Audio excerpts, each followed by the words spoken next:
گاهی وقتا با دیدن یک فیلم علاقه‌مند میشیم به یک دنیای جدید. مثلا چی؟ مثلا من با دیدن یک فیلم ویدیویی و اکشن علاقه‌مند میشم به دنیای هک و امنیت.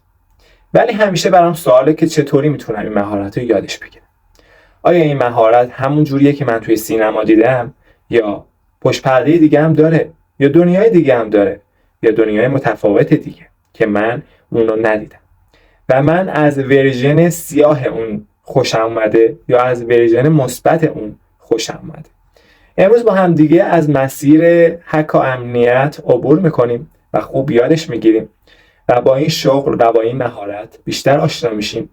پیش نیازهاشو بررسی میکنیم، ابزارهایی که نیاز برای یاد گرفتن این دنیای جذاب بیشتر بررسیش میکنیم. همونجور که در روی صفحه میبینی من این اسلایدها رو برات آماده کردم و به صورت اسلایدی با همدیگه بررسیشون میکنیم. و اگه میخوای به این اسلایدها دسترسی داشته باشی، من داخل چنل تلگرام اونا گذاشتم و میتونی دانلودش کنی و استفاده کنی. چنل تلگرام را هم آیدیش رو همین صفحه داری میبینی و لینکش هم توی دیسکریپشن همین ویدیو قرار دادم. و یادت نره اگه از این ویدیو خوشت اومد و برات مفید بود به دوستات معرفیش کنی.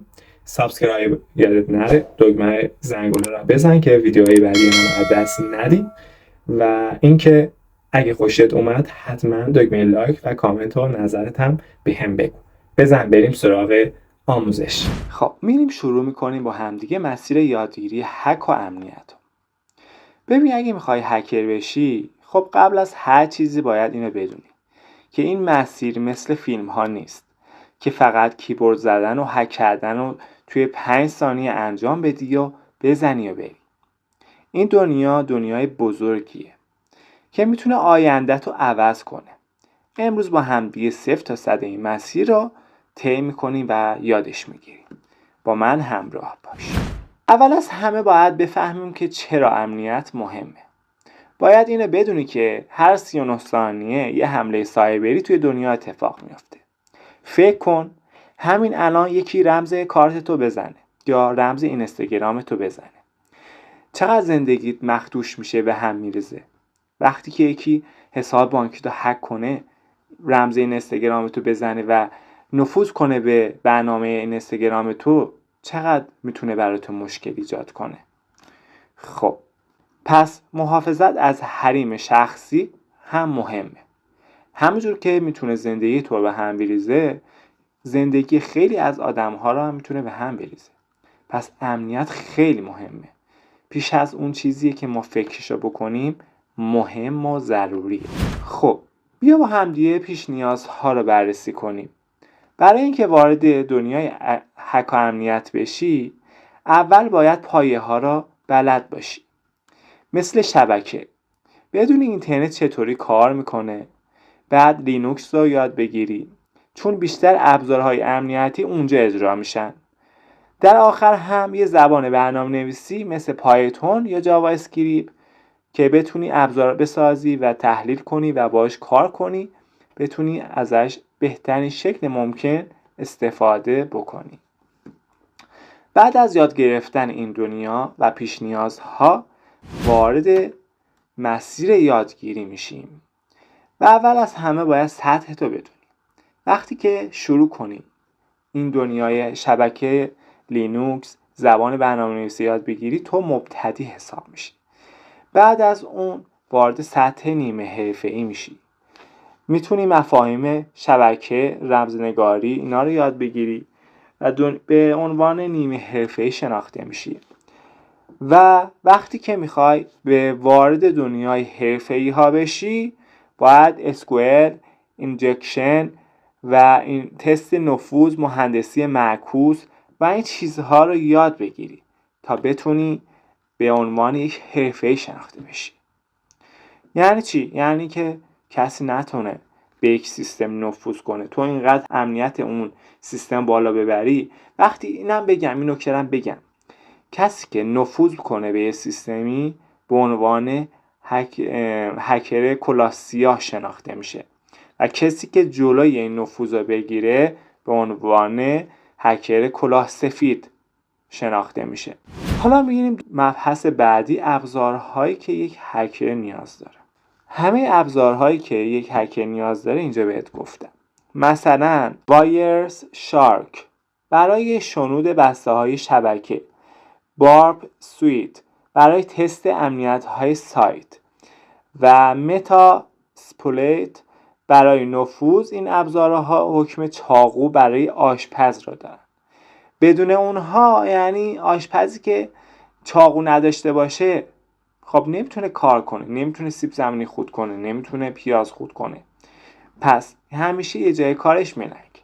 پس این ابزارها برای هکرها خیلی مهم و ضروریه. حالا بریم منابع رو بررسی کنیم. از کجا یاد بگیریم؟ خوشبختانه امروز منابع رایگان و خفن زیادی هست. سایت های مثل هک د باکس یا ترای هک می جایی هستن که میتونی واقعا تمرین کنی. کتاب های مرجع، دوره های مثل CAH یا OSCP هم برای کسایی که میخوان حرفه‌ای تر بشن.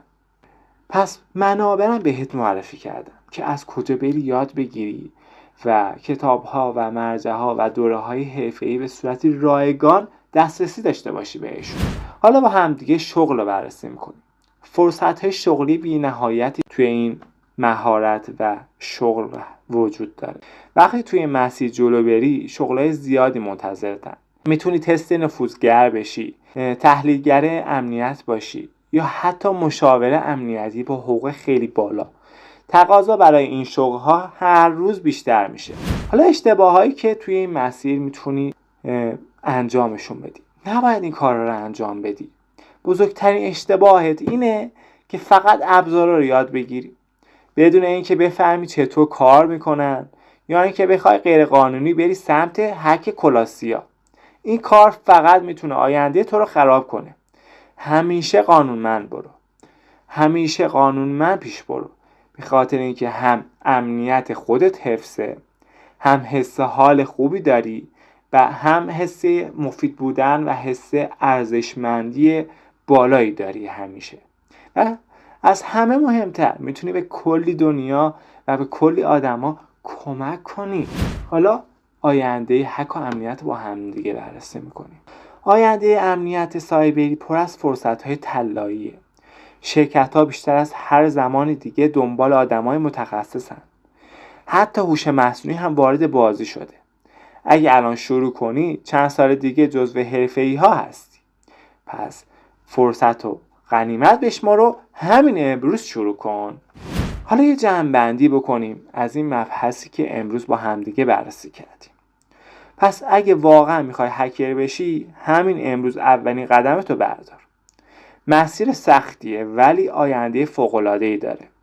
یادت نره که این تازه شروعشه و من قراره توی ویدیوهای بعدی قدم به قدم همراهت باشم.